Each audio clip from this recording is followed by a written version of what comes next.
from the government of Rwanda. And this will be done by Dr. Félicien Usengumukiza, who is the Deputy Chief Executive Officer of Rwanda Governance Board. Doc, we are ready to take the message from the government of Rwanda. Please, shall we do the honors?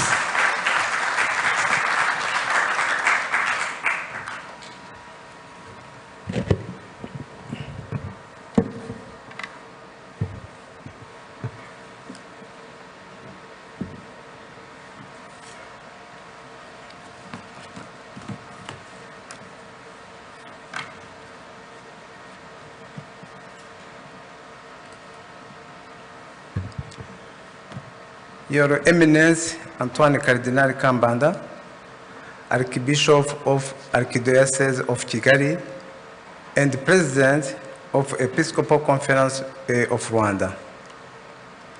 Your Excellency Archbishop Arnaldo Catalan, the Apostolic Nuncio to Rwanda. Reverend Father Paulo Samasumo, Vice President of the World Catholic Association for Communication, Signis World. Your Excellency, Reverend Father Professor Walter Chikwendu Ihejirika, President of Signis Africa.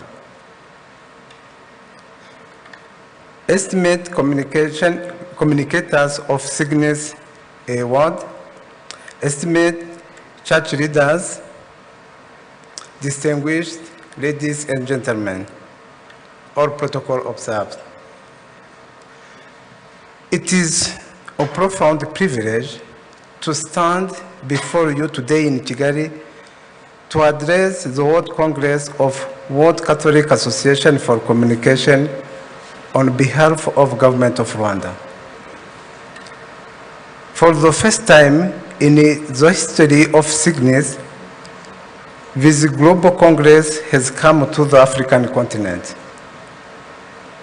We are deeply honored that you have chosen Rwanda as the launchpad for this historic assembly. We gather here under the profoundly relevant and crucial theme, digital communication for cultural harmony and environmental well-being. In an era where the digital landscape can sometimes divide us or distract us from the beauty of creation, your role as Catholic communicators has never been more critical. You are modern-day apostles of the digital age. You have the sacred task of transforming the internet and the media into a space of genuine encounter, fostering solidarity and amplifying the voices of the marginalized. Here in Rwanda, we know the true power of storytelling and reconciliation. From our journey toward peace, we have learned that words and the narratives have the power to destroy, but more importantly, they have the divine power to heal, rebuild, and unite. We invite you to allow our country's story to inspire your own mission. We invite you to allow our country's story to inspire your own mission when you utilize the tools of radio, television, cinema, and the digital sphere carry the message of hope and healing forward. Rwanda's journey to reconstruction and transformation story is one that testifies to the possibility of the hope that I'm talking about.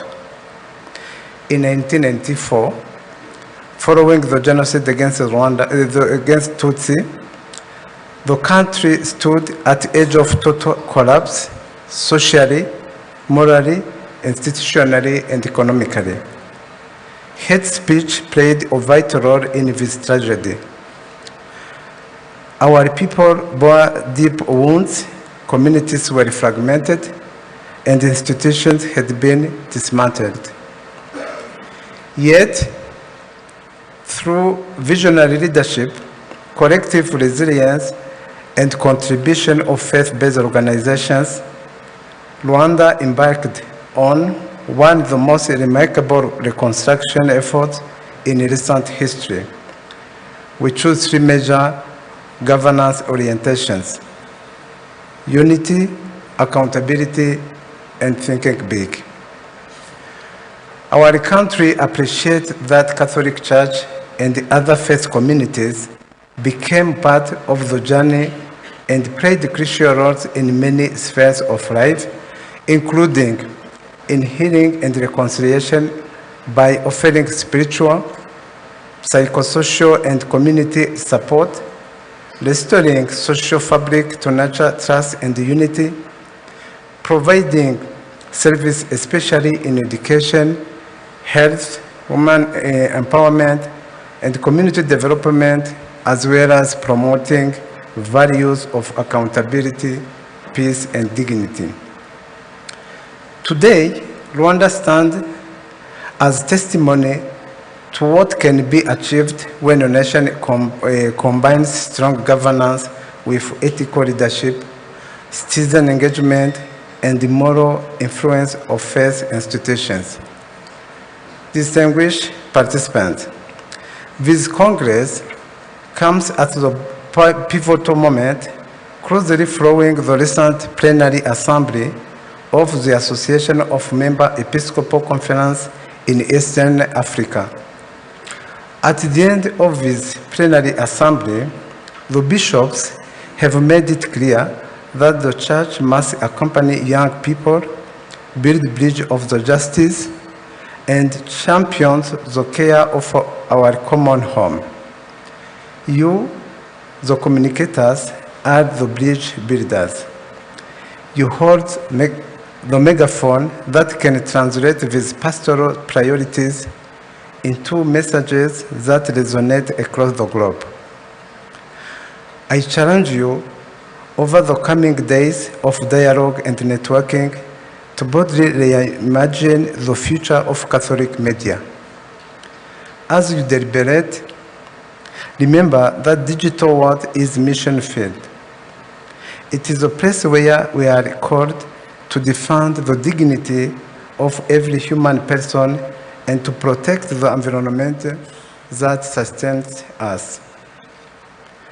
I encourage all of you to actively engage with the workshops, panels, and shared experiences that this Congress provides.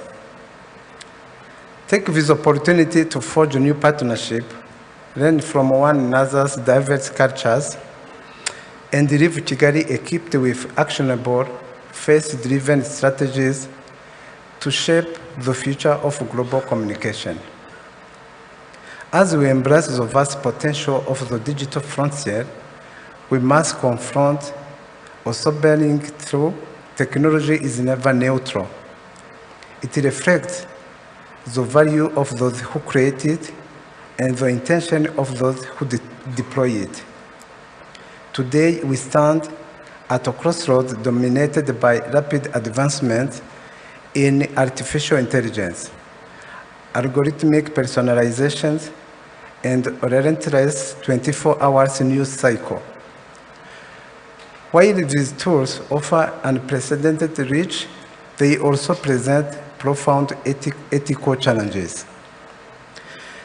We are witnessing an epidemic of digital isolation, where algorithms designed to maximize engagement often amplify division, echo chambers, and misinformation. As Catholic communicators, your charge is to counter this drift with a robust framework of digital ethics rooted in human dignity. I urge you to to champion technology that serves the human person rather than exploit them. This means advocating for transparency in AI, fighting data exploitation, and ensuring that the digital spaces remain safe, inclusive, and truthful. Our digital ethics must ensure that the vulnerable are not left behind in the name of progress. Let us always remember that behind every screen, every pixel, and every data point is a human soul seeking connection through and community. Distinguished participants, our theme also calls for a vital, non-negotiable duty, environmental well-being. We cannot speak of communion and equity without addressing the health of the very planet that sustains us. Pope Francis beautifully reminded us in Laudato Si that the earth, our common home, continues crying out to us because of harm we have inflicted on her. Rwanda's our own journey offers a modest but instructive example of what is possible when a nation chooses harmony over division and stewardship over exploitation. Through homegrown practices of dialogue and collective responsibility, and through deliberate investment in digital transformation, our country has sought to use communication and technology as tools for unity rather than fragmentation. Through equally deliberate investment in environmental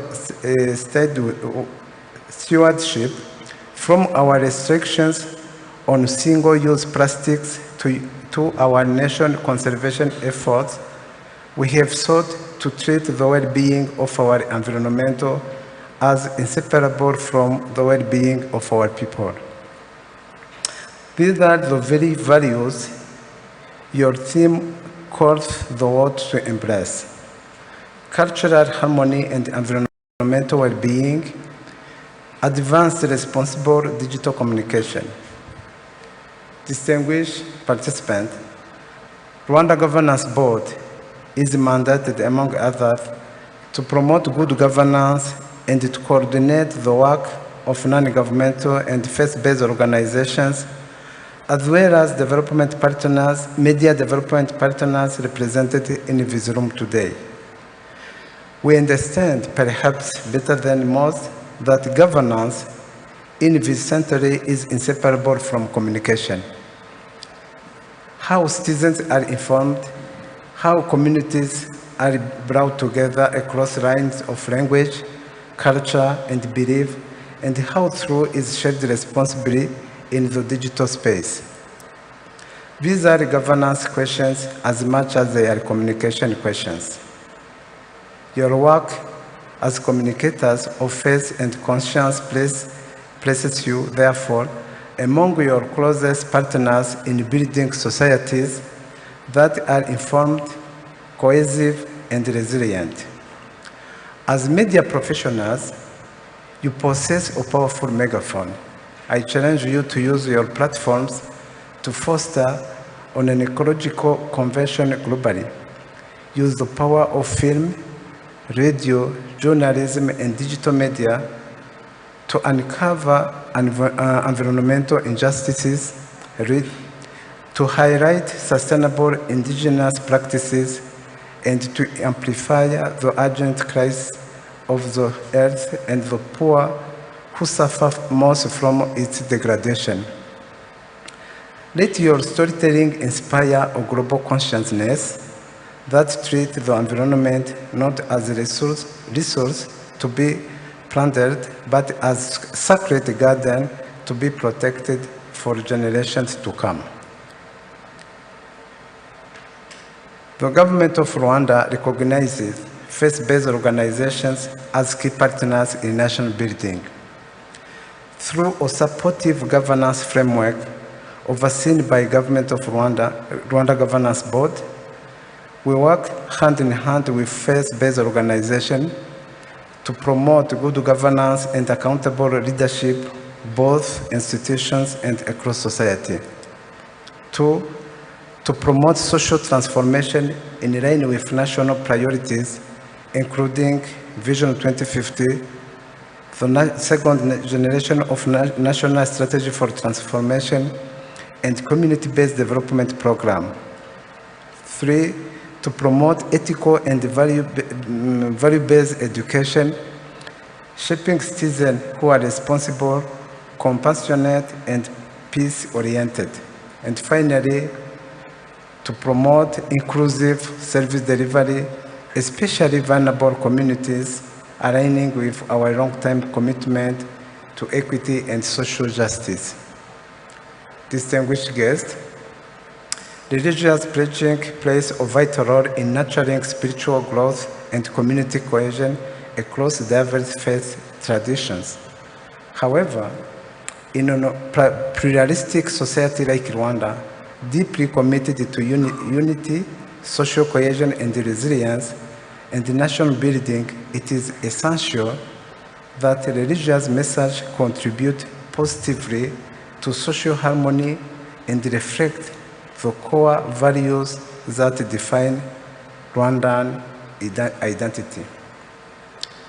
On behalf of the government of Rwanda, through the Rwanda Governance Board, I reaffirm our commitment to strengthening the partnership with faith-based organizations locally, regionally, and globally as we continue building a nation and a globe defined by unity, prosperity, and dignity. As I conclude, I particularly commend the Episcopal Conference of Rwanda and its partners for organizing this important event. For our guests from all over the world, I wish you good stay in Rwanda. Please feel at home. I wish you fruitful deliberations and successful consultations. With these remarks, it is indeed my great honor and privilege to officially declare the Signis World Congress Kigali 26 open. I thank you for your kind attention.